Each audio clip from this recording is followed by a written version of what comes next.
নমস্কাৰ বন্ধু বান্ধৱীসকল, তোমালোকক মোৰ NMTC ইউটিউব চেনেলটোলৈ স্বাগতম জনাইছোঁ। আজি আমি সাধাৰণ জ্ঞানৰ কিছু কথা জানো আহা।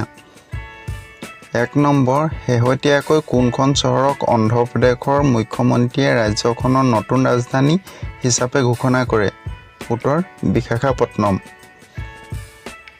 নম্বৰ 2, কোনখন চহৰত খাদী উৎসৱ 2003 উদ্বোধন কৰা হয়? উত্তৰ, মুম্বাই।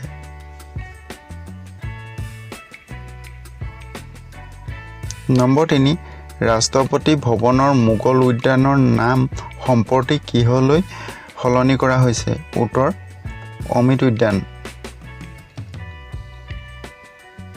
৭৪ সংখ্যক গণৰাজ্য দিৱসৰ পেৰেডত কোনখন ৰাজ্যই সৰ্বোচ্চ বঁটা লাভ কৰিছিল? উত্তৰ, উত্তৰাখণ্ড।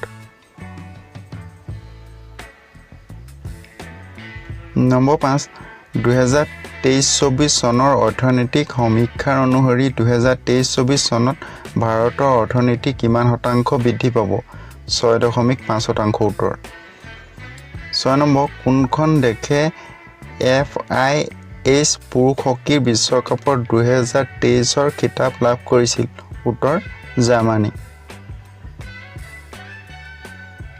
নম্বৰ 7, লালা লাজপত ৰয় জন্মৰ বাৰ্ষিক কেতিয়া পালন কৰা হৈছে? উত্তৰ, 28 জানুৱাৰী।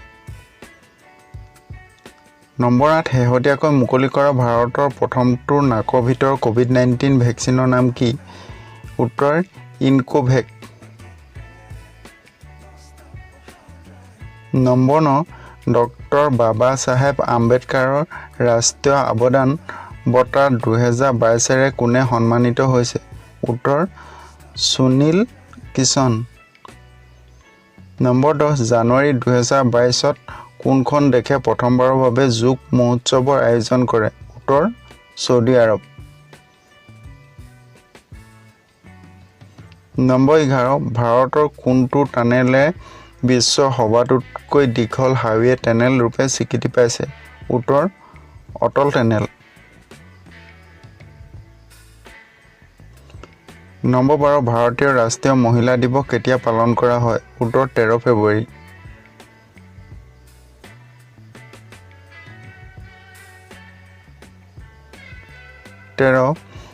কোন চনত লেখিকা পূৰবী বৰমুদৈয়ে অসম উপত্যকা সাহিত্য বঁটা লাভ কৰিছিল?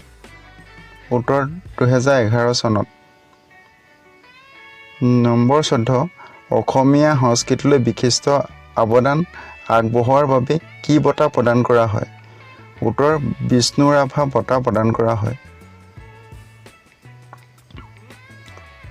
1999 চনত মৰণোত্তৰভাৱে ভাৰতৰত্ন বঁটা লাভ কৰা মুখ্যমন্ত্ৰীগৰাকীৰ নাম কি? উত্তৰ, লোকপ্ৰিয় গোপীনাথ বৰদলৈ। নম্বৰ 16, ডক্টৰ ভূপেন হাজৰিকা কিমান চনত দাদা চাহেব ফাল্কে বঁটা লাভ কৰিছিল? উত্তৰ, 1992 চনত।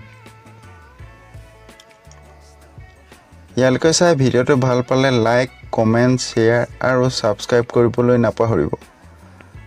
আৰু কিবা যদি ভুল হয় কমেণ্টত জনাব। ধন্যবাদ।